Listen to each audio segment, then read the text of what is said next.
Deadly Creatures is an action thriller in which you play as two unlikely characters, the tarantula and the scorpion. We really wanted to get down on the level of what it's like to be these creatures. We want to portray their world and the creatures that they encounter as if you're living in a monster movie.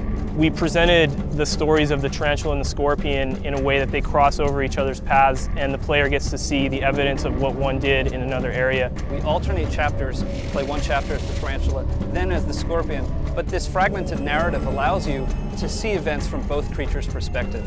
In addition to the rats and lizards and wasps that populate Deadly Creatures, we also have two very large, dangerous creatures, George Struggs and a man named Wade.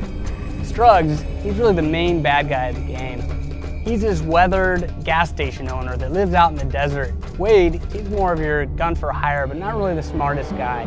Throughout the game, you see them wandering through the desert, looking to dig up something or someone. They're not after you, but every time they seem to be around, bad things start to happen. And you're seeing this story, the sinister plot unfold, and you realize that really the deadliest creature in the desert is man. We took inspiration for Deadly Creatures from our own backyard out here in Arizona.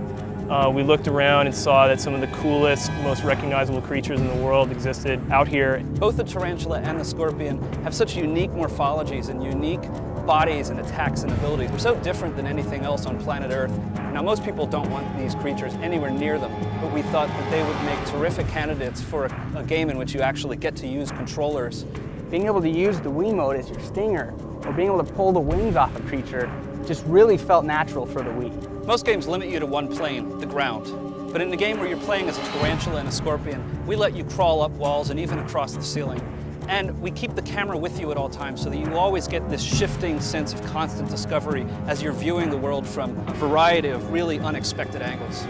At the scale of these creatures, when you see man, they look like giant colossi. They're huge, the ground shakes, it rumbles, and you really see how threatening they can be. Everything in the environment, not just the rocks and the cacti and the roots, but all the man-made objects as well, feel epic and surreal and blown out of proportion. It's a really strange environment to crawl through as these creatures. We really took influence from the movie industry for our sound. All the music in Deadly Creatures was created in-house. It's not so much a soundtrack as it is a score, and it really punctuates your experience in the game. Our sound engineers had a great time creating the soundscape and all the Foley for the game. These creatures aren't making the sounds that you would normally hear them make. They're making these huge combat sounds, these crushing blows. So they used watermelon smashing and apples being bitten. We had to use just a gamut of different materials to make this game really come to life. We've combined all of these elements to create a very unique gameplay experience and a really rich world that you haven't seen before on any console. You are in this creature movie. You are in this world, and everything out there is out to get you.